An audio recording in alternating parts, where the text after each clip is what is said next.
Sindicato dos Trabalhadores Rodoviários de Santos e Região. Oferece aos seus associados assistência médica e odontológica, assistência jurídica e entretenimento.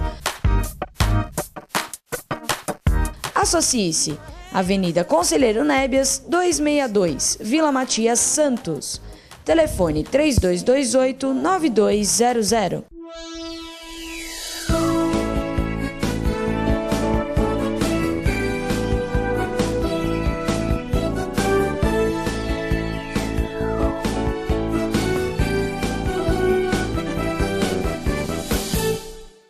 Alô, Baixada Santista, é o Ação em Reação chegando pela sua TV Com. Prazer muito grande em contar com a sua audiência nessa segunda-feira, início de semana, e convidando você desde já a participar do nosso programa.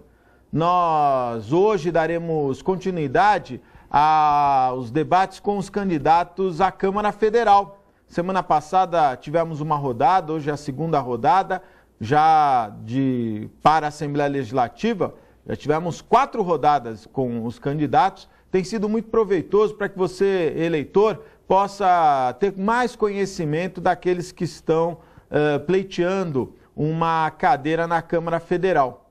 Nesta segunda-feira, eu conto com a presença do Barreto, ele que já foi vice-prefeito da cidade de São Vicente e é candidato à Câmara Federal pelo PPS. Nós temos também o professor Braz, candidato à Câmara Federal pelo PMDB, e naturalmente que nós convidamos o nosso terceiro convidado, o ex-deputado federal Cunha Lima. Estamos aguardando, não é? Ele confirmou a sua presença, ele que é candidato pelo Solidariedade, candidato à Câmara Federal pelo Solidariedade. Eu vou começar com o Barreto. Barreto, boa tarde, obrigado pela participação. Por que você pleiteia um cargo na Câmara Federal? Bom, primeiro, boa tarde, Augusto, boa tarde, Braz, é um prazer imenso estar com vocês. Boa tarde a todos os nossos amigos telespectadores da TV Com, Programação em Reação. Na verdade, eu venho em uma atividade profissional dentro da administração pública ao longo dos últimos 12 anos. Neste último período, em 2011, eu tive a oportunidade de estar como secretário adjunto de Emprego e Relações do Trabalho do governo de São Paulo, e agora, em 2013 e 2014, como secretário adjunto de Gestão Pública do governo do Estado de São Paulo também, com o governador Geraldo Alckmin. Acredito que a gente possa contribuir bastante para o desenvolvimento da nossa região, para que a gente resolva algumas questões que são extremamente importantes para o nosso país, mas com um foco, com uma visão voltada para que a gente efetivamente transforme a nossa região da Baixada Santista num polo turístico indutor, para que a gente consiga, assim como em outros países da Europa, em especial a Espanha, que ao longo do último ano de 2013 recebeu mais de 60 milhões de turistas, acredito que a gente tenha condições de aqui na nossa região, na Baixada Santista, desenvolver um grande trabalho para que a gente possa fomentar o turismo, gerar emprego e dar oportunidade às pessoas. Professor Braz, boa tarde, obrigado pela participação. Por que o senhor é candidato à Câmara Federal? Boa tarde, Augusto. Boa tarde, Barreto. Saudando todos os presentes, todos os ouvintes que nos assistem agora. Eu sou candidato a deputado federal, estou pleiteando essa vaga no Congresso Nacional porque eu considero que a única maneira da gente melhorar o nosso país é a educação, se a gente melhorar a educação. Hoje, o que a gente observa? A gente observa que o país vem obtendo índices muito ruins em exames, em provas internacionais, na parte de educação fundamental, e a gente precisa melhorar o salário dos professores e também capacitá-los melhor para que eles possam elevar a qualidade do ensino das crianças. Afinal de contas, as crianças são o futuro do nosso país. Então essa que é a minha proposta principal. Muito bom. Augusto, trabalhar com educação para melhorar a vida para melhorar a qualidade do ensino das nossas crianças e, consequentemente, como minha mãe dizia, filho, estude que tudo dará certo. Então muito foi bom. Exatamente o que eu fiz. Muito bom, professor. Nós vamos dar continuidade agora com a presença do ex-deputado federal Cunha Lima, ele que é candidato à Câmara Federal pelo Solidariedade. Cunha Lima, nós estamos fazendo a primeira pergunta para todos os candidatos, é igual, a pergunta: por que você pleiteia um cargo na Câmara Federal? Boa tarde, obrigado pela participação. Boa tarde, Augusto, a todos os ouvintes da TV comunitária, Canal 11. Eu primeiro quero agradecer esse convite. Eu já fui deputado federal e sei o que é ser um deputado federal. Na verdade, eu ajudei a criar um partido, que esse partido chegou ao poder. E hoje eu tenho vergonha de dizer que já pertencia a esse partido. Depois que ele chegou lá, ele fez exatamente tudo o contrário, tudo aquilo que aquelas pessoas que começaram nesse partido começaram a defender. E eu acredito que as pessoas do bem não podem cruzar os braços e simplesmente esperar que as pessoas do mal continuem governando esse país que é tão bom e tão maravilhoso. Então eu quero voltar à Câmara dos Deputados, porque eu tenho grandes projetos para a Baixada, e uma deles, inclusive, é a política de geração de empregos. O nosso jovem hoje, de Santos, Praia Grande, Manguaguá, Itaém, Guarujá, ele completa seus 18 anos de idade e não tem perspectiva nenhuma de emprego, porque as pessoas não investiram na qualidade de vida e sequer na questão numa política de geração de empregos. Professor Braz, um tema que a gente tem destacado muito aqui nos debates é a questão da saúde, principalmente nos repasses que o governo federal e o governo estadual fazem para a nossa região. Ontem, inclusive, o Fantástico fez uma bela matéria sobre o problema que as Santas Casas vivem, não é? Com a diferença, que é um tema que nós temos abordado aqui praticamente todos os dias, né? A diferença do valor do procedimento e o que o SUS paga e do que o governo estadual repassa. O senhor, caso eleito deputado federal, o senhor pretende ter na saúde um dos focos do seu trabalho? Com certeza, Augusto. Assim como a educação, a saúde pode ser considerada um dos pilares, né, que a sociedade, uma das maiores demandas, aliás, o maior problema das pessoas reside exatamente na saúde. Eu vejo o problema da saúde não somente como uma questão de recurso, né? Claro que eu pretendo trabalhar por toda a região da Baixada em termos de conseguir novos recursos, mas também existe a questão da gestão desses recursos, né? O próprio Ministério da Saúde, ao longo dos últimos anos, dos últimos 10 anos, ele vem com a proposta da regionalização da saúde, que significa uma melhor aplicação dos recursos disponíveis. O problema é que tudo isso ficou no papel, né? Não saiu do papel. Então, hoje você tem cada município desenvolvendo a sua política de maneira independente e isso acaba resultando em algo que não é satisfatório para as pessoas, né? Então a gente precisa melhorar essa questão, né? A questão da regionalização para otimizar a aplicação dos recursos e, claro, sempre buscando mais recursos, né? Pretendo montar um escritório de projetos em Brasília exatamente para auxiliar as prefeituras na busca de recursos, principalmente na área de saúde. Cunha Lima, a área da saúde é sempre um tema bastante polêmico, né? E a Baixada Santista hoje vive com a dificuldade, principalmente na falta de leitos do SUS, não é? E da reclamação dos gestores da saúde da diferença descomunal do valor do procedimento e o valor que o governo federal repassa. Caso eleito, o senhor pretende ter como foco a saúde?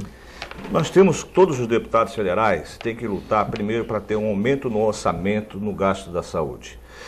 E com fiscalização da Câmara dos Deputados. Não adianta você ter um Ministério da Saúde simplesmente com muito recurso e que isso não tem também a fiscalização. Você pega a região, você começa a fazer um estudo, existem famílias, existem mulheres que estão há 2 anos, há 3 anos, numa fila de espera para fazer uma mamografia. Isso é um absurdo. Ou seja, você tem toda uma estrutura de saúde, tem equipamentos, inclusive na Praia Grande tem equipamentos parados há 3, 4 anos, que simplesmente está lá parado, o prefeito atual não botou para funcionar, culpa o governo do estado, que por sua vez culpa o governo federal. Eu acho que está na hora da gente começar a ver quem são as pessoas responsáveis efetivamente de um projeto. Ou seja, não dá para tratar a saúde como um caso particular do prefeito A, prefeito B, do partido A ou do partido C. Tem que tratar a saúde como uma coisa séria que todo cidadão brasileiro precisa e necessita de uma saúde bem cuidada. Barreto, na área da saúde, a cidade de São Vicente há muitos anos enfrenta o número de atendimentos, não é? Com certeza lá a diferença também é bastante significativa. Caso eleito, você pretende ter como foco diminuir a diferença dos valores pagos para a região? Claro, a gente, inclusive quando vereador, na cidade de São Vicente, nós criamos uma comissão especial de vereadores para ir a Brasília e fomos e tivemos reuniões com o Ministro da Saúde à época para a gente discutir o aumento e elevação do teto SUS. É um absurdo o que o Ministério da Saúde repassa para os municípios para que se possa fazer saúde pública. À época nós fizemos um cálculo, o repasse diário para a cidade de São Vicente era de 13 centavos. São Vicente recebia exatamente 13 centavos dia para cada habitante poder a administração municipal realizar saúde pública. Isso é humanamente impossível. Você não consegue fazer saúde pública com 13 centavos por habitante dia. Isso é um valor muito baixo. Atualmente o governo do estado de São Paulo, através da Secretaria de Estado da Saúde, vem reforçando o repasse para as Santas Casas em especial, para que se possa fazer frente às necessidades que as Santas Casas que prestam um serviço filantrópico em todas as cidades do nosso estado, que elas possam aí sim, com esse recurso do governo do estado, melhorar o atendimento de saúde. Este ano está previsto alguma coisa em torno de 500 milhões de reais que a Secretaria de Estado da Saúde está repassando para as Santas Casas para custeio, que é recurso para que se possa pagar os salários dos funcionários, para que se possa dar um atendimento de saúde de qualidade. Evidentemente que a gente tem que trabalhar, como bem disse o Cunha Lima, como falou o professor Braz, é importante que todos os deputados federais, independente do partido, independente da sigla partidária, todos nós trabalhemos para a elevação do teto SUS, para que toda a população do nosso país possa ter um atendimento de saúde de qualidade. Só para ficar registrado, o orçamento da União previsto para esse ano é cerca de 2 trilhões e 280 bilhões de reais. 2 trilhões e 280 bilhões de reais. O destinado para a saúde em 2014 é alguma coisa em torno de 100 bilhões de reais. Ou seja, menos de 5% do orçamento da União vai ser investido em saúde. E aí a própria Constituição Federal estabelece que os municípios e os estados têm um gasto muito acima do que o que a União gasta. Então é preciso que a União também tenha um gasto mínimo e a gente trabalha para que a União gaste no mínimo 10% do seu orçamento e invista em saúde. O certo seria cumprir a lei, não é? 25%. A lei, na verdade, é 15%, né? Na saúde. A lei deveria ser para o Estado, para o município e para o governo federal.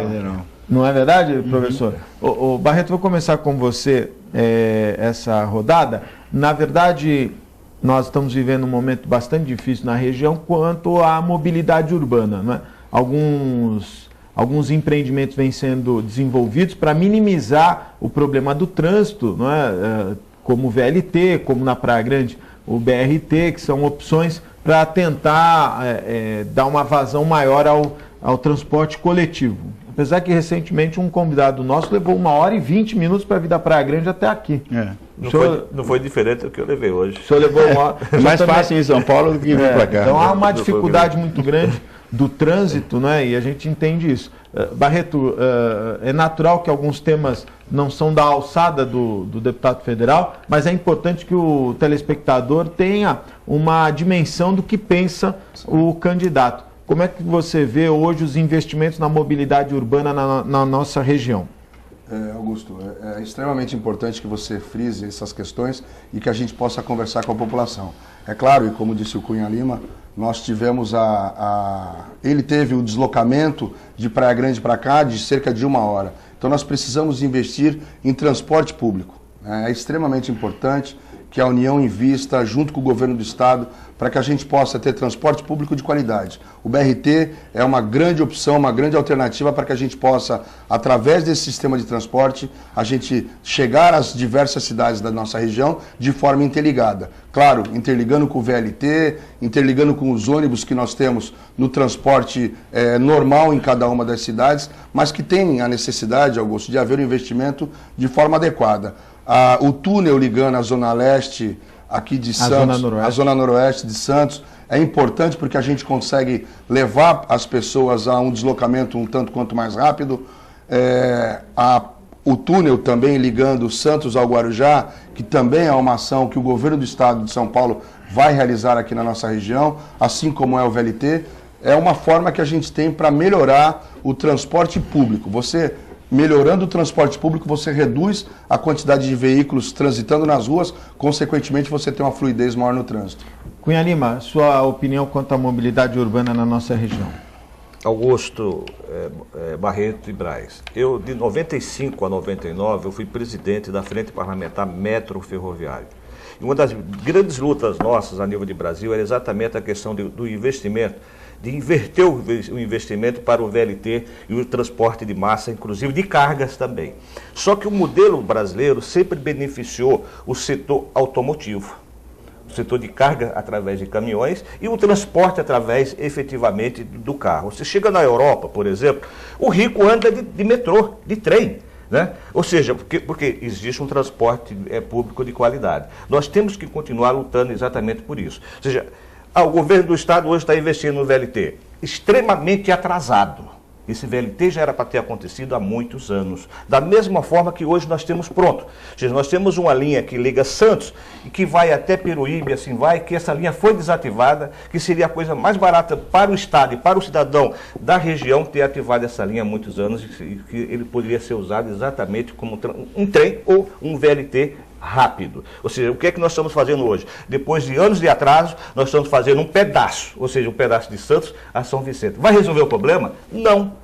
Inclusive não atende a área continental. Não entende a área continental de Santos. Ou seja, isso é uma brincadeira, ou seja, está se brincando de fazer os pedaços e está se brincando de se governar os pedaços. Ou seja, nós temos que ter uma política direcionada, efetiva para o VLT e o transporte de massa. E outra coisa que me preocupa muito aqui na Baixada é a questão do transporte de cargas. Ou seja, hoje nós estamos com um gargalo muito grande, nós não temos as centrais de logística, que é uma outra grande discussão, e que isso teria que ser colocado em pauta. Todo prefeito que entra, todo prefeito que sai, promete uma série de coisas e nada é feito efetivamente para ser resolvido o transporte de carga. Professor Braz, mobilidade urbana, qual a sua visão aqui na nossa região? Eu vejo que o problema da mobilidade urbana aqui, do transporte, para mim, é falta de planejamento. A gente vai, quem viaja para o exterior, quem vai para os Estados Unidos, vai para a Europa, vejo que eles têm soluções extremamente criativas para os problemas complicados. Então, o nosso problema aqui é que tem muita gente andando de carro. Então, a gente precisa tirar esse carro da rua. Como? O ferry, o ferry boat, né, para passageiros é uma solução. Por que o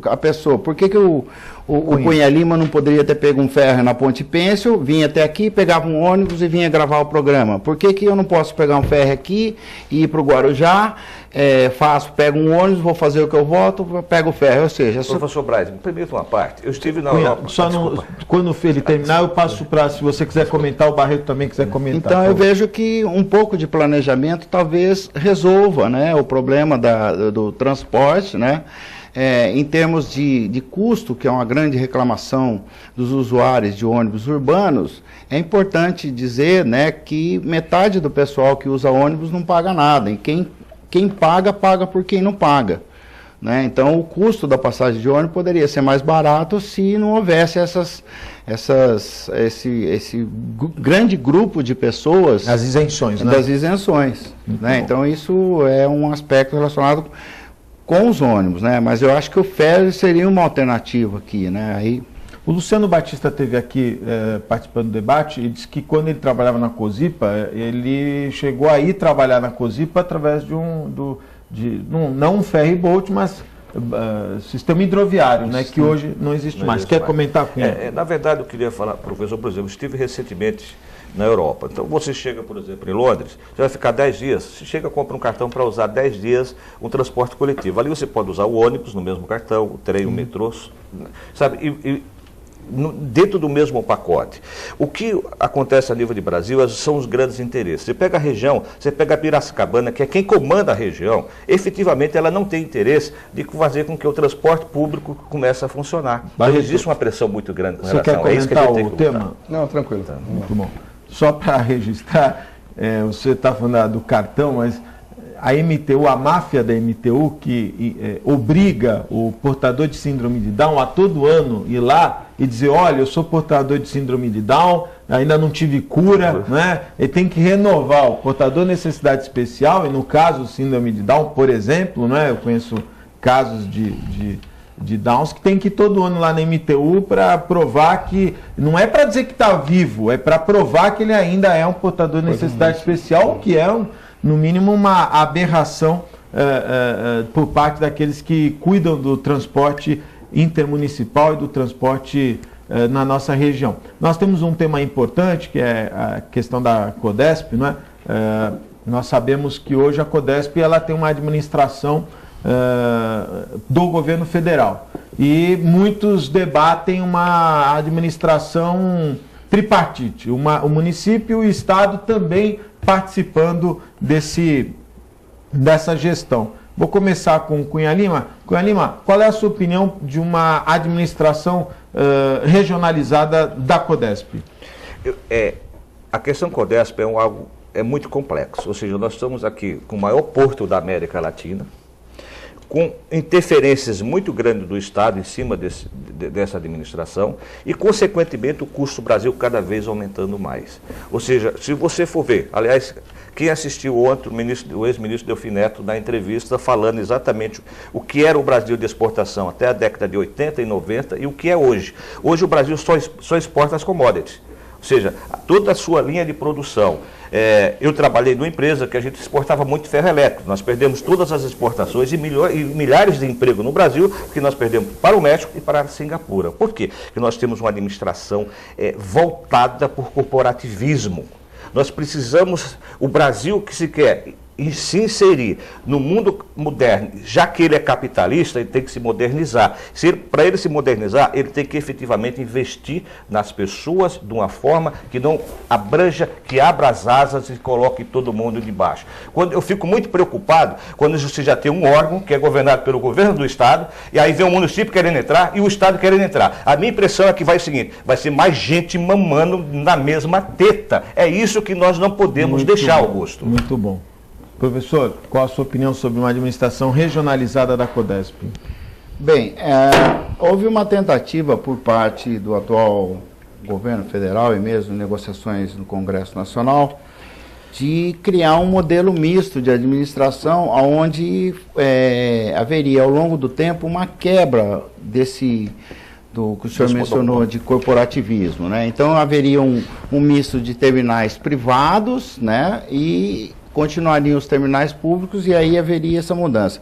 O problema é exatamente esse, né? O mencionado pelo Cunha Lima, o corporativismo. Então, não se consegue alterar a atual situação, por quê? Porque existem interesses hegemônicos e muito fortes em cima dessa questão relacionada com a exportação, com a importação e os portos, e fica essa discussão.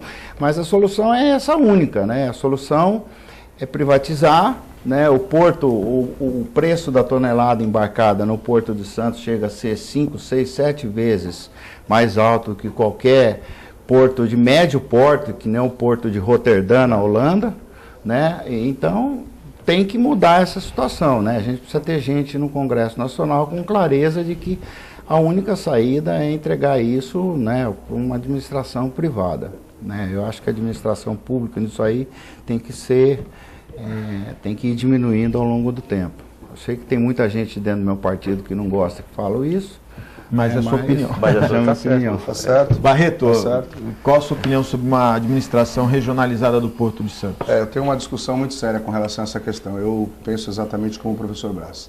Eu acredito que o maior problema da nossa questão portuária é o seguinte: quem vai indicar o administrador do próximo porto? Quem vai indicar o próximo administrador do Porto de Santos?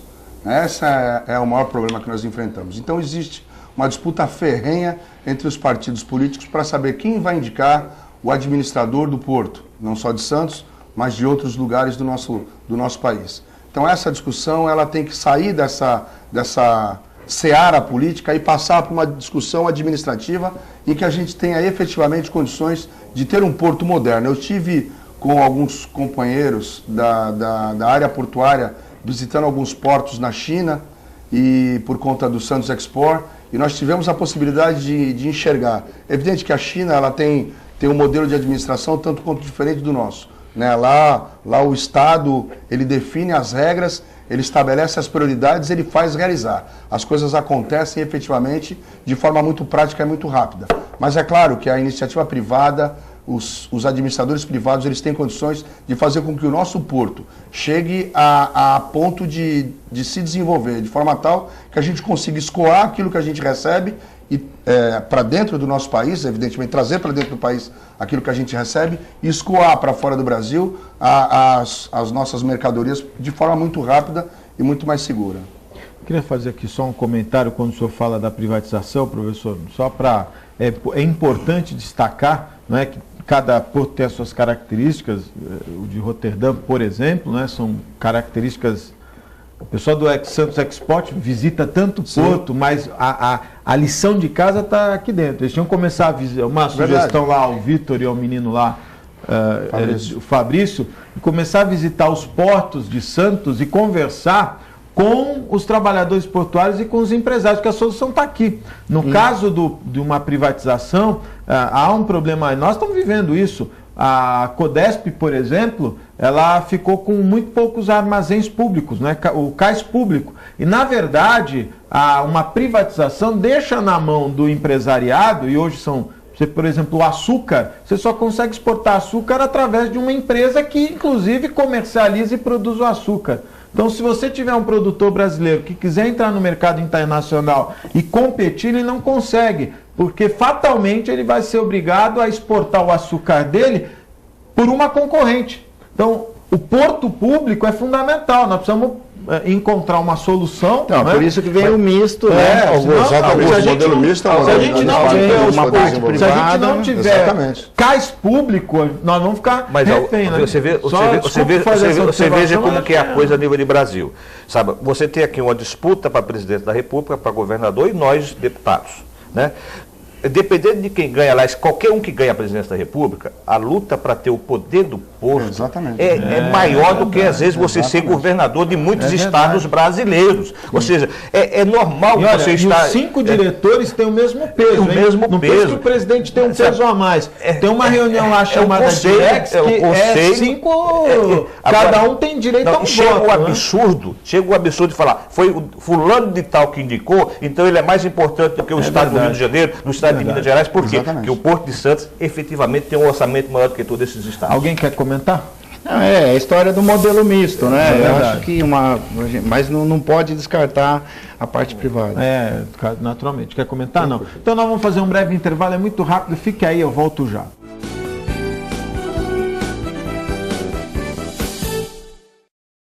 Com o objetivo de atender cada vez melhor, o Plano de Saúde Santa Casa oferece a você e a sua família uma ampla rede de atendimento em Santos, São Vicente, Praia Grande, Cubatão e Guarujá.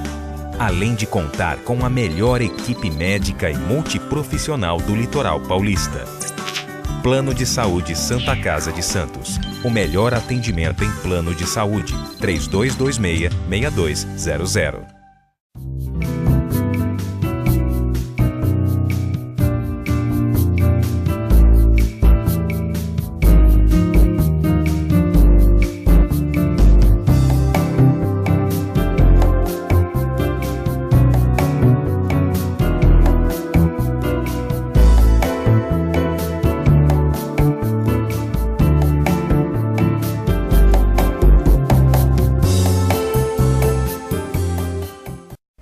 Maison Vanut, um novo conceito em festas. Requinte e sofisticação no mesmo espaço. Atendemos todos os tipos de eventos. Aniversários, casamentos, confraternizações e festas infantis. Venha conhecer nossos ambientes e faça seu orçamento. Buffet Maison Vanut, Avenida dos Bancários, 42.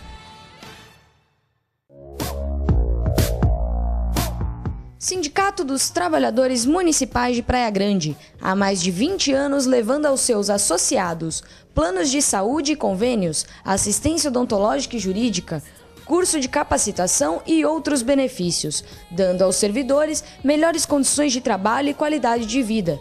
Para mais informações, acesse o site www.sindicatopraiagrande.org.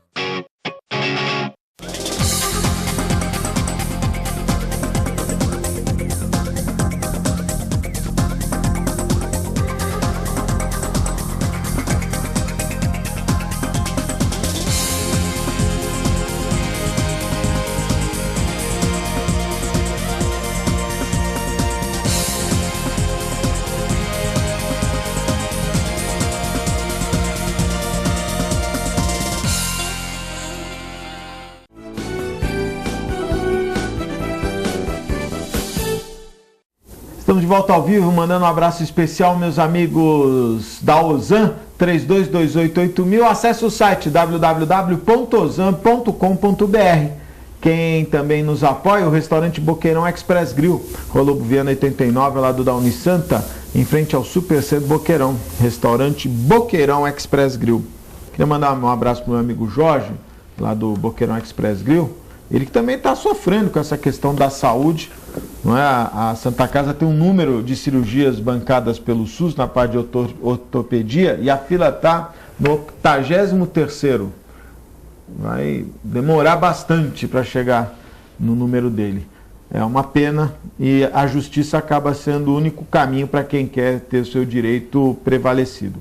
Mandar agora um abraço para o meu amigo João, que vai estar aqui amanhã, não é verdade? Amanhã nós vamos debater o Porto de Santos, somente essa polêmica aí da dragagem, aonde foi tanto sedimento que foi retirado do cais e que ninguém sabe a destinação correta. E agora fica essa dúvida se realmente foi feita a dragagem, em razão dos números que a Marinha apresentou do calado extremamente baixo que as medições detectaram. Mas vamos lá, meus amigos do Incatep, com os cursos na área de offshore. Aí esse equipamento aí, ele é de bordo. Só o Incatep tem simuladores de bordo. Você quer entrar na área da estiva, vinculado, trabalhando em algum terminal, deve se qualificar no Incatep. Por isso eu recomendo. É o único curso reconhecido pela Marinha, o único curso certificado, além deste ano ele oferecer diversos cursos vinculados ao OGMO. Incatep, o primeiro e verdadeiro centro de excelência portuária. Eu quero dar um destaque aqui. Na sexta-feira, a Baixada Santista recebeu o senador Gilberto Kassab, esteve em visita na cidade. É importante destacar aqueles que são candidatos ao Senado e que têm ido às bases eleitorais, né, a discutir com a sociedade, porque em determinado momento se questionou muito a existência do Senado, até talvez pela inoperância dos senadores ou pela falta de vínculo com as regiões. E me surpreendeu bastante essa visita do Gilberto Kassab em ouvir as demandas de todos os núcleos da sociedade para, como senador, saber como atuar. Então fica aqui registrado essa visita. Um abraço também ao Paulinho Viazovski, que coordenou toda essa visita do candidato ao Senado, Gilberto Kassab. A gente espera que os outros senadores também venham à região para marcar sua presença. Quero aproveitar o tema de geração de empregos, é um tema que a gente tem abordado com muita ênfase, não é? A Baixada sempre ficou muito regrada no porto e no turismo, e acho que o porto teve alguns revés durante os últimos 10 anos, né, em razão das mudanças da lei, e o turismo nunca alcançou efetivamente a pujança que todos nós gostaríamos que tivesse. Vou começar com o Barreto. Barreto, geração de empregos, se você alcançar a Câmara Federal, como você pensa este tema? Bom, é extremamente importante a gente discutir geração de emprego. Eu tive a oportunidade, em 2 instantes da minha vida, de participar diretamente com programas de geração de emprego. Nós criamos na cidade de São Vicente um programa conhecido como GEPOM, que era, no ano de 2001, o primeiro programa de geração de emprego e de encaminhamento direto de jovens ao mercado de trabalho. Nós criamos o GEPOM antes mesmo do governo criar o PNPE, que era o Programa Nacional do Primeiro Emprego. Então o GEPOM era exatamente um programa onde você pegava os jovens de 18 anos, dava a eles a oportunidade de se ocuparem, desenvolvendo uma atividade profissional, e ao mesmo tempo nós tínhamos disponibilizado aos jovens cursos técnicos profissionalizantes. Esse programa durou 12 anos na cidade de São Vicente e nós tivemos a oportunidade de capacitar e inserir no mercado de trabalho mais de 10 mil jovens. É claro que ao longo deste período nós tivemos que adaptar o programa em várias situações, como, por exemplo, nós passamos num primeiro momento onde nós capacitávamos na área de informática para depois capacitá-los em segurança do trabalho, enfermagem, nutrição, gastronomia, logística, montagem e manutenção de microcomputadores. Depois eu tive a oportunidade de trabalhar na Secretaria de Emprego e Relações do Trabalho do Governo do Estado de São Paulo, agora na gestão do governador Geraldo Alckmin, como secretário adjunto do então secretário da Visaia. E lá nós tivemos a possibilidade de, parcerando, evidentemente, com o Ministério do Trabalho e Emprego, trazer para o estado de São Paulo milhares e milhares de vagas de curso profissionalizante. E aqui para a Baixada Santista, nós pudemos destinar mais de 7 mil vagas em cursos técnicos profissionalizantes, em parceria com o Senai, com o SESC Senat, enfim, parcerias que deram às pessoas a possibilidade de fazerem cursos de capacitação profissional. Agora, nós tivemos uma boa reunião com o governador Geraldo Alckmin, e o governador nos garantiu que o programa que foi implementado na cidade de São Vicente, no ano de 2001, quando nós estávamos à frente da prefeitura, junto com o ex-prefeito Márcio França, hoje candidato a vice-governador, nós teremos este programa implementado no governo do estado de São Paulo com 100 mil vagas. Então a gente vai procurar trabalhar muito para que no governo federal, para que através da Câmara dos Deputados, a gente possa expandir esse programa, que eu tive a oportunidade de levar para o ex-governador de Pernambuco, Eduardo Campos, e também para o atual governador do Ceará, Cid Gomes. São pessoas que conheceram o programa e implementaram nos seus estados. Então a nossa expectativa na Câmara Federal é de trabalhar para que programas como esse, de geração de emprego, geração de renda, possam ser efetivamente implementados em todo o nosso país. Professor Braz, geração de empregos, qual a sua visão aqui para a nossa região? Bem, todos nós sabemos, né, que nos últimos anos houve uma geração muito grande de empregos no país. O país hoje pode ser dito assim como uma situação de pleno emprego por parte daqueles que querem trabalhar, mas existem, o atual modelo econômico ele está se esgotando, né? Então a capacidade de geração de emprego já não é a mesma anterior, então vai ter que ter alterações na proposta econômica do governo no sentido de atrair investidor, né? Porque o investidor hoje ele tem um certo receio de investir no país, mas a expectativa é que a gente melhore nessa área, mas existem situações que nem agora foi aprovado na Câmara dos Deputados a proposta de aumentar para 10% do PIB o investimento em educação. Até falaram na saúde, né, gastar 10% em saúde, mas o da educação já foi formalizado, né, a presidente já assinou.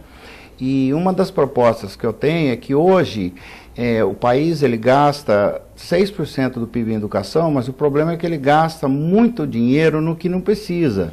Na verdade, ele gasta muito dinheiro com a Universidade Federal. E a gente precisa investir no ensino infantil e no ensino fundamental, em creche e em escola para as nossas crianças. Então, uma das propostas que eu defendo é a criação de um curso técnico de auxiliar de ensino, onde a gente, primeiro, isso vai se constituir uma geração de emprego para os nossos jovens que estão no ensino médio, né, e também vai ajudar com que a gente melhore a qualidade do ensino que é ministrado para as crianças, ou até mesmo em caminhar no sentido de conseguir a jornada em tempo integral, ou seja, que a criança consiga ficar a maior parte possível do tempo na escola. Muito bom. Cunha Lima, geração de emprego. Geração de emprego. Primeiro eu queria falar e defender algo para o meu estado, que é o estado de São Paulo.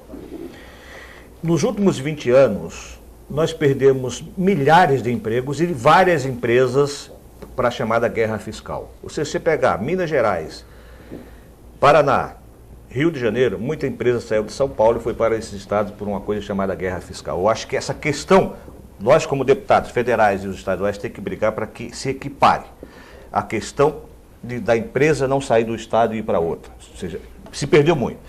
Em relação à Baixada Santista, nós, como eu falei aqui no começo, nós temos aqui do nosso lado o maior porto da América Latina. Nós temos o aeroporto de Itaém, que pode ser aumentado e ser transformado num grande aeroporto de cargas. Se fala num porto de Praia Grande, que eu não acredito que saia, porque a iniciativa privada quer, mas o poder público local não tem interesse de fazer. Então, são coisas distintas. Uma coisa que eu participei em Barreto e Braz, eu participei da fundação de uma coisa chamada Instituto dos Operadores de Comércio Exterior, que é a ISEX. Naquele momento, nós criamos um decreto no Brasil chamado Decreto para Zonas de Processamento de Exportação. Eu fui um dos relatores da Zona Franca de Manaus. A Zona Franca de Manaus hoje existe e gera mais de 400 mil empregos diretos. O que é que nós temos que trazer para a nossa Baixada? as zonas de processamento de exportação de indústrias não poluentes. Ou seja, a indústria tem que estar do lado do porto, gerando emprego, gerando a cidadania para as pessoas que moram na nossa região. O Barreto falou de formação de pessoas. Hoje nós estamos formando os nossos jovens, e o nosso jovem não tem perspectiva de arrumar emprego em indústria nenhuma na nossa região, porque não existe. Enquanto que nós temos espaço, nós temos uma mão de obra aí, uma parte qualificada e outra a ser qualificada, que poderia estar gerando emprego, Braz, na nossa região. E é muito simples. Só para você ter uma ideia, se o estado de São Paulo hoje quiser exportar um container de sapato masculino, tem que buscar em Franca. E de volta, a logística, mais o pedágio, mais isso, aquilo, outro, se torna o custo do Brasil totalmente inviável. Alguém aqui falou... A região, viu, Cunha, sofre com um problema de custo das áreas, né? Só para... É um problema que também nós temos que resolver. Tem o camarada que faz as pás eólicas, que vem lá do interior de São Paulo, tem que parar a Anchieta, imigrante. Tudo. É um custo fenomenal, porque não consegue se instalar aqui na nossa região. Mas a questão da nossa região, Augusto, eu diria que é o seguinte... É uma vergonha, né? Não, é uma vergonha, porque existe um interesse do prefeito da cidade tal de só construir prédios. Aí existe o interesse do prefeito da cidade X para, de repente, aumentar o número de pessoas. E não existe o interesse dessa cidade ou desses prefeitos de trazer indústria e de fazer com que a cidade cresça. Parece que é aquela história. Eu falo isso pela minha cidade, Praia Grande. A Praia Grande foi desenvolvida para ter prédios, pagar um IPTU extremamente alto, e quanto menos o turista for na Praia Grande visitar a Praia Grande, melhor. E quando ele vai, normalmente ele chega a ser assaltado. Bom, não é a primeira vez. Ele sempre acontece isso. Se ele compra um prédio, vai pagar um IPTU extremamente caro. E nós temos área. A Praia Grande é uma cidade que tem área para montar indústrias, muitas indústrias. É uma questão de vontade política. Só para registrar, a cidade de São Paulo tem hoje um déficit de 110 mil vagas para creche.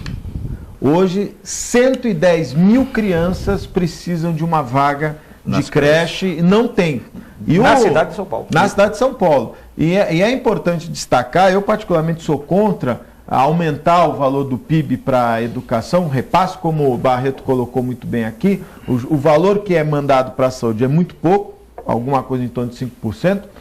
Nós não podemos esquecer que os municípios são obrigados a gastar um monte de dinheiro, aí dá uniforme, dá lousa digital, que às vezes o professor não está capacitado e não consegue, veja aí o Guarujá, não consegue pagar bem o professor, que é a matéria-prima de uma boa aula, não é verdade? Então nós temos que também repensar muito essa questão. Eu não sei se aumentar o valor destinado à educação, lembrando que no caso da saúde, não sei se algum dos senhores aqui toma remédio, eu tomo remédio de uso contínuo e vou tomar para o resto da minha vida, então eu vou passar a vida inteira comprando remédio, não é? E a saúde tem um orçamento tão pequeno, você vai nas farmácias, você vai na rede pública, fatalmente vai faltar medicamento. Isso se não é de um, é de outra linha, mas fatalmente vai faltar medicamento. Então, não sei se vale a pena aumentar tanto a área da educação e deixar a saúde como está, viu, professor? Pode comentar. Em relação a essa questão do aumento, eu digo que já é uma situação formalizada. Sim, e que a gente não pode evitar. Não tem como voltar. Em relação a isso que você está falando, muitos prefeitos gastam em tablets,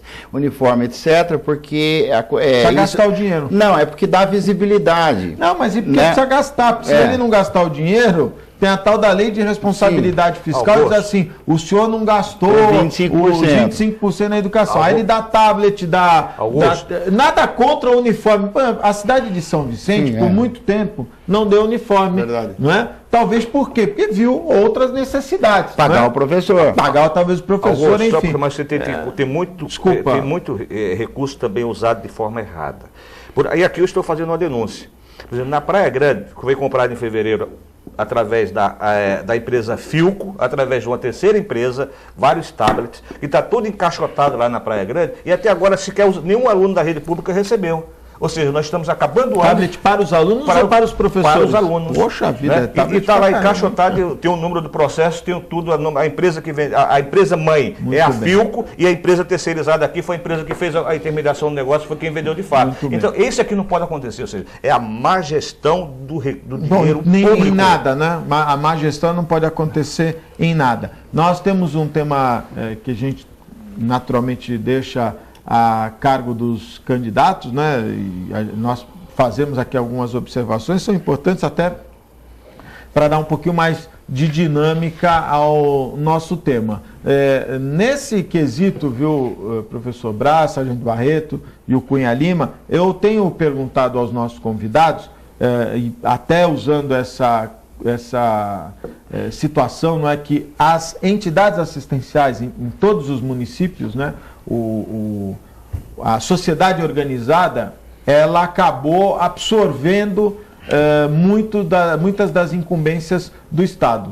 Por exemplo, cuidar de idosos, não é? As creches, atendimento a dependentes químicos, e as entidades hoje vivem uma dificuldade muito grande em manter esses atendimentos sociais, não é? As entidades, elas fazem jantares, festas, enfim. As que recebem repasses tanto do governo estadual como do município, reclamam que os valores estão defasados, e aqui em Santos nós tivemos esse ano, uma das entidades, a Gota de Leite, em algum momento ele disse, olha, não vou atender mais porque o valor repassado é muito pouco. Se o município não pode prevaricar, não pode passar da lei de responsabilidade fiscal, as entidades também não podem sofrer com isso. Eu vou começar com o professor Braz.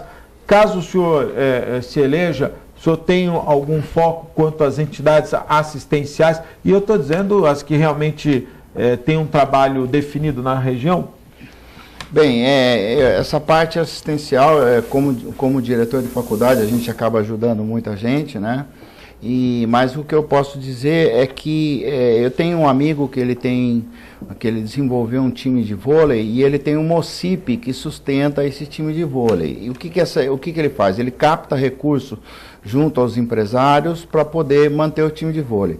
Então eu acredito que a gente deve estimular, através de um projeto de lei ou de alguma medida nesse sentido, que o desenvolvimento de OCIPs, assim, hoje o empresário ele tem até um nível que ele pode abater do imposto de renda se ele fizer doações para determinados segmentos. Então eu acho que em relação às entidades assistenciais, deveria caminhar nesse mesmo sentido, né? O empresário poder doar e abater no imposto de renda essa parte doada. Uma das formas. Isso é uma das formas. Agora, só para finalizar, Augusto, o que eu digo é que assim, os nossos empresários, eles são muito pouco generosos, de um modo geral, né? Nos Estados Unidos, isso aí é uma prática corrente comum, né, de grandes empresários fazerem doações para as entidades assistenciais, e aí o que a gente pede, né, aí não como candidato a deputado federal, mas conclamar as pessoas que têm dinheiro a ajudarem, né, serem mais generosas e ajudarem as pessoas que necessitam, né? Muito bom. Cunha Lima, sua opinião quanto a essa questão das entidades assistenciais, o que pode ser feito para melhorar, principalmente aquelas que lidam com os idosos, as crianças que sofrem tanto na nossa região? Existem algumas entidades extremamente sérias. E existe uma verdadeira febre das OCIPs e das ONGs. Ou seja, de repente, se você for ver, na nossa região começou a surgir, em cada esquina era uma ONG. Então, essa entidade que hoje faz um trabalho extremamente sério, está pagando o preço, professor, de ter outras entidades que às vezes vendem outro tipo de serviço. O que nós, como parlamentares, temos que fazer é exatamente fiscalizar quem é sério. E quem é sério, a gente pedir para que tenha verbas parlamentares para ser destinadas a essas entidades. Nós temos, por exemplo, o Rotary. O Rotary é uma entidade internacional que faz um trabalho extremamente sério e que, de repente, não recebe absolutamente nada do trabalho que faz, das vacinas que faz. Aí nós temos outras entidades, Augusto, que fazem um trabalho sério na área do idoso, na área da dependência química. Aí tem dificuldade, sim, com o empresário, porque o próprio empresário também já foi acharcado de alguma forma por outras entidades que não levam nada a coisa nenhuma, Augusto. E isso, quem trabalha direito acaba pagando um preço alto de alguém que está no mercado para conturbar e só levar vantagem. Isso como parlamentar, e como deputado que eu fui, estou brigando para ser, mas nós temos que fazer com que o governo do Estado, que já tem algum tipo de recurso, o deputado estadual tem que brigar pela sua entidade certa na sua região e na sua cidade. O deputado federal tem que fazer a mesma coisa. Eu como deputado federal, cheguei a ajudar muito a Casa Maria Maia, que é criança de deficiência de alta índice de deficiência, e outras entidades. Não cabe aqui, eu acho que até quem ajuda, um empresário que ajuda, às vezes ele também não quer se identificar, porque ele quer ajudar de coração. E nós, como parlamentares, Barreto e Braz, nós temos que ter um compromisso de pelo menos dizer aquela é séria, ajuda aquela entidade. É isso que nós temos que fazer. Barreto, as entidades assistenciais, um foco nesse tema.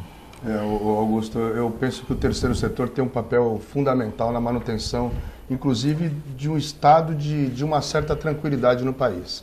Imaginemos nós se o terceiro setor, através das ONGs sérias, das OCIPs sérias e também através das igrejas, não desenvolvesse a ação social que eles desenvolvem. O país estaria vivendo um caos social nesse momento. Se nós não tivéssemos entidades, por exemplo, como a APAI, que desenvolve um trabalho extraordinário com as crianças excepcionais, as crianças especiais. Se a APAI não existisse, estariam as crianças e os adultos, evidentemente, dependendo exclusivamente das ações de governo. Em um determinado instante, houve a possibilidade, inclusive, de que as APAIs deixassem de receber recursos por conta da nomenclatura, do formato em que elas se encontram, e aí entendeu-se que elas não poderiam receber mais recursos públicos. Ora, é um absurdo. Imaginemos as APAIs sem recursos. Você falou da gota de leite, existe um sem número de entidades no nosso país que desenvolvem trabalhos extremamente sérios e que precisam sim ter acompanhamento por parte do governo do Estado e do governo federal. No governo do Estado, dentro da Secretaria de Gestão Pública e da Corregedoria Geral, existe o Cadastro Estadual de Entidades. Então, as entidades sérias que procuram parcerias com o governo do Estado de São Paulo, através do Cadastro Estadual de Entidades, se cadastram, entregam sua documentação, a Corregedoria vai até a sede da entidade, conhece, identifica, vê como ela trabalha e habilita essa entidade a receber recursos públicos. E agora, através da Secretaria de Ação Social do Governo do Estado de São Paulo, entidades sérias estão trabalhando em parceria para que a gente possa reduzir e recuperar os usuários de drogas, de produtos químicos, através de uma ação do governo. Então, no governo federal é possível que a gente trabalhe da mesma forma. Nós disputamos alguns programas através do Ministério da Justiça, do governo federal. E a gente percebeu que, infelizmente, deputado Cunha e deputado Braz, infelizmente a gente percebe o direcionamento de alguns programas, de algumas ações que são desenvolvidas no Ministério. Você apresenta a documentação, você apresenta a proposta e você percebe que a sua entidade não é habilitada. Mesmo ela preenchendo todos os requisitos, mesmo quando você disputa com ninguém, o Ministério da Justiça desabilita a tua entidade, porque no mês seguinte, a entidade que eles gostariam, ela participa do programa e ela é vencedora daquele edital. A gente compreende algumas coisas, mas a gente não aceita que entidades sérias, com responsabilidade e que prestam um serviço importante no nosso país, não possam participar de determinadas ações. Muito bom. Eu vou dar 1 minuto para cada um dos participantes fazer seus agradecimentos. Vou começar, professor Braz, muito obrigado pela participação, viu? Obrigado, Augusto, obrigado, Barreto, obrigado, Cunha Lima, obrigado você ouvinte, né? Bom, como eu disse, a proposta, a gente só vai conseguir desenvolver o nosso país se a gente investir em educação. A gente tem que seguir o exemplo dos países que tiveram sucesso, né? Como o Japão, como a Coreia, agora a China. O grande segredo por trás do desenvolvimento chinês, com certeza, é a educação. Né? Em relação aos países que já estão desenvolvidos, a gente também sabe que eles têm bons níveis de educação, e é esse que eu pretendo, que será o foco do meu trabalho na Câmara dos Deputados. Claro que também, né, estarei utilizando os meus conhecimentos, as minhas competências na área de saúde, na área ambiental. Hoje eu tenho, eu tenho uma espécie de parceria com a plataforma, com a agenda ambiental da SOS Mata Atlântica, do meu amigo Mário Mantovani, né? E, enfim, é isso, né? Acho que a educação é o caminho, né? A educação é a solução, somente por aí. Muito bom. Barreto, 1 minuto para os seus agradecimentos finais. Obrigado, Augusto, a todos os telespectadores, agradeço aos companheiros da mesa, educação, saúde, segurança pública, geração de emprego e renda a todas as pessoas que busquem uma oportunidade de trabalhar efetivamente. Nós temos que nos preocupar, sim. Educação é extremamente importante, nós temos que fiscalizar e acompanhar o emprego do recurso público. São 10% do orçamento da União que vai para a educação. Então nós temos que acompanhar para que tenha gestão séria. Saúde da mesma forma, gestão séria, gestão de compromisso. Nós temos que trabalhar na geração de emprego e renda para todas as pessoas. E a nossa região em especial tem o porto e tem uma ação turística que a gente pode desenvolver para gerar muito emprego e trazer muitos recursos para o nosso estado de São Paulo e para o nosso país. Muito bom. Cunha Lima, 1 minuto para suas considerações finais. Em primeiro lugar, agradecer ao ouvinte que teve a paciência de estar nos ouvindo, a você, Augusto, pelo Programação e Reação, aos dois companheiros aqui, o Braz e o Barreto, e dizer o seguinte: o porquê que eu quero votar a Câmara dos Deputados. Eu já não queria mais mexer com política. Só que aconteceram algumas coisas nos últimos 12 anos, que é bom a gente, de repente, refletir. Quando o governo Lula assumiu o governo, nós já perdemos todo o investimento da Petrobras que tinha na Bolívia. E foi muito dinheiro. E ficou por isso mesmo. Ninguém fiscalizou, ninguém foi atrás, ninguém gritou. Começaram a se construir uma usina, uma refinaria em Pernambuco, que era para gastar 3 bilhões, já está em 22, ainda falta 32% para terminar. Se comprou uma refinaria nos Estados Unidos que valia 40 milhões de dólares, se pagou 1 bilhão e 200 milhões de dólares e ficou por isso. Nós temos que ter deputado na Câmara dos Deputados que tenha coragem de, independentemente de quem é o governo federal, de ir fundo nos seus problemas, de discutir por isso.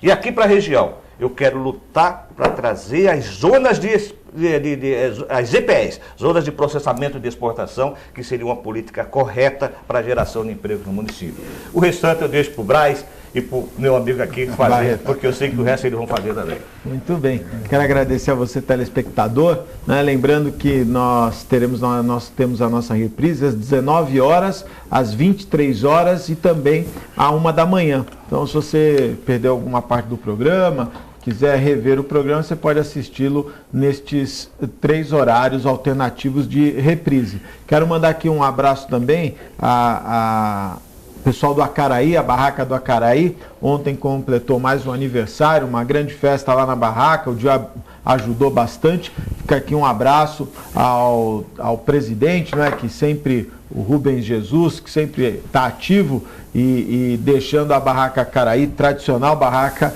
sempre com suas festividades, né? O pessoal sempre alegre. Mandar um abraço especial a todos lá da Barraca do Acaraí, meu tio Aparecido também, frequentador assíduo, e um abraço ao presidente Rubens Jesus, tão atuante. A você, telespectador, muito obrigado pela audiência. Nós estamos indo embora, mas voltamos amanhã, às 1h30 da tarde, ao vivo, aliás, às 1h15 da tarde, ao vivo, direto aqui dos estúdios da TV Com. Um forte abraço e até amanhã, se Deus quiser e Ele há de querer. Tchau.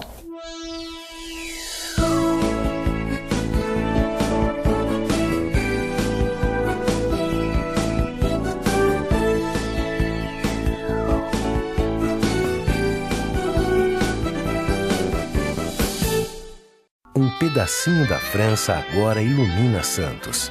Deixe que ele ilumine sua vida. Ville de France, do Grupo Mendes. Mais um sucesso pronto para morar.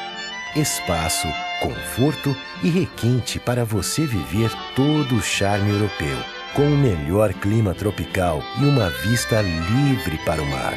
Ville de France, o estilo das vilas europeias em plena cidade de Santos. Venha conhecer.